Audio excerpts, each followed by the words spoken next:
وأوحى ربك إلى النحل أن اتخذي من الجبال بيوتا ومن الشجر ومما يعرشون ثم كلي من كل الثمرات فاسلكي سبل ربك ذللا يخرج من بطونها شراب مختلف ألوانه فيه شفاء للناس إن في ذلك لآية لقوم يتفكرون.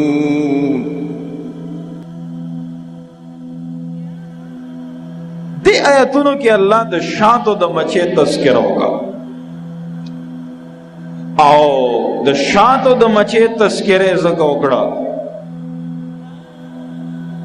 دو شیزونه داسې دي چې وجود کې واړه دي خو تنظیمی لحاظ سره هغه ډیر برابر دي او ډیر مضبوط دي. یو نمل میګه او دویم نحل د شاتو مچه. دا دو شیزونه تنظیمی لحاظ سره ډیر مضبوط دي.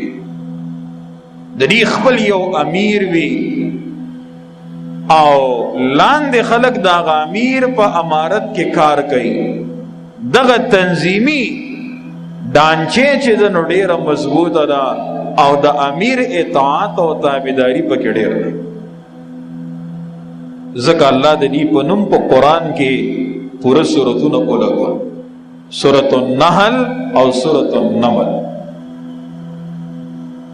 دا د شاتو مچې د دې باقاعده یو امیر وی او نور چې کوم ارکان وی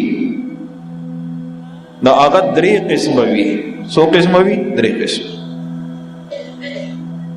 یو د دې ګبین د جوړولو دپاره وی، هغې باقاعده د ګبین پسې نښتې وي او شات جوړوي، بس دا د هغې کار دی. دویم داسې وي چې هغې ځي او د بهر نه خوراک سکاک راوړي، دا د هغې ډیوټي ده. او دریم دا دی چې هغې د دې ګبین حفاظت کوي. د دې ګبین څه کوي؟ حفاظت کوي. اسې دی خو وړوکی شی که نه، خو ته معمولي د دې ګبین سره وچېړه، بیا د ځان حال وګوره. اوبو کې هم نشي بچ کېدی. ته به اوبو کې غوپه شي، دی به د بره تاویږي، خو چې سر را بهر کې بیا به حمله کوي. باقاعده د دې یو امیر. دویم امیر که په دې کې راوچت شي نو دا ټول ولګي هغه امیر، هغه دویم امیر چې دی هغه مړ کړي. ځکه چې دویم تن را پاسېدو نو تنظیم ته نقصان رسي که نه رسي. امیر یو تن دی چې بل تن را پاسي او زم امیر مشر نو تنظیم تباه شو که تباه نه شو.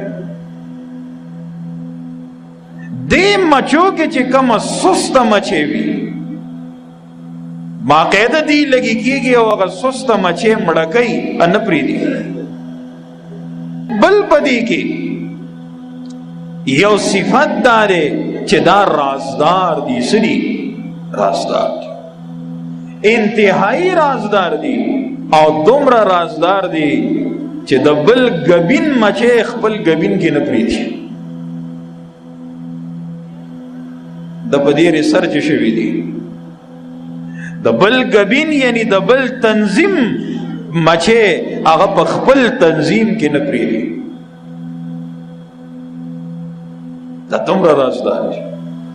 آغا وڑم چې دا الله حکم وته شوی دی او دا الله حکم منلې دی، نو الله تذکرہ په خپل قرآن او په خپل کتاب کې کړی دا او تر قیامت رضی دا تذکرہ بکیږي که نه بکیږي. دا برکت د څه دی؟ دا برکت د څه دی؟